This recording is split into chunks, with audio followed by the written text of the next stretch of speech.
മച്ചന്മാരെ വാഹകളുടെ വിഹാര കേന്ദ്രത്തിലൂടെയാണ് നമ്മൾ പൊയ്ക്കൊണ്ടിരിക്കുന്നത്. നമ്മുടെ തൊട്ടടുത്ത് ചെല്ലുമ്പോൾ വാഹകൾ മാറിപ്പോകുന്നത് നമുക്ക് കാണാനായിട്ട് പറ്റുന്നുണ്ട്. ഇവർ ചെറിയൊരു ശബ്ദം പോലും സെൻസ് ചെയ്ത് പെട്ടെന്ന് തന്നെ എസ്കേപ്പ് അടിക്കുന്ന മീനുകളാണ്. അതുകൊണ്ട് നമ്മൾ അധികം ശബ്ദമൊന്നും ഉണ്ടാക്കാതെയാണ് വള്ളത്തിലൂടെ മുന്നോട്ട് നീങ്ങിക്കൊണ്ടിരിക്കുന്നത്. അപ്പോൾ കലേഷനെ കാശ് ചെയ്തിട്ടുണ്ട്. ചെറിയൊരു ആക്ടിവിറ്റി കലേഷൻ അവിടെ കണ്ടിരുന്നു. അതാണ് കലേഷൻ അവിടെ കാശ് ചെയ്തത്.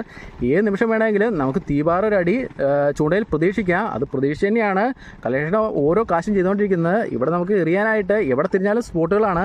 ഇതുപോലെ ഈ മുളകം കമ്പുകളൊക്കെ നിൽക്കുന്നതുകൊണ്ടാണ് ഇവിടെ ഇത്ര അധികം വാഹയുള്ളത്. മച്ചന്മാരെ വാഹ നിൽക്കാൻ സാധ്യതയുള്ള ഒരു ഇല്ലിത്തൂറിൻ്റെ അടുത്തേക്കാണ് അഖിലേട്ട ഇപ്പോൾ കാശ് ചെയ്തിട്ടത്. മിക്കവാറും തന്നെ ആ ഭാഗത്തു നിന്നൊക്കെ നമുക്ക് അടി കിട്ടാറുള്ളതാണ്.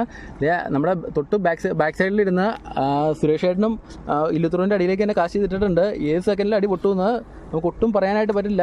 ആരുടെ ചൂണ്ടയിലാണ് വായയുടെ സ്ട്രൈക്ക് കിട്ടുകയെന്ന് നമുക്ക് ഒട്ടും പ്രെഡിക്റ്റ് ചെയ്യാൻ പറ്റില്ല ഈ സ്പോട്ടിൽ. അതുപോലത്തെ ഒരു മാർഗ സ്പോട്ടാണിത്. എല്ലാ ചൂണ്ടക്കാരും റെഡ് ഹെഡ് ലൂറ് തന്നെയാണ് ഇവിടെ പ്രയോഗിച്ചുകൊണ്ടിരിക്കുന്നത്. Red head lure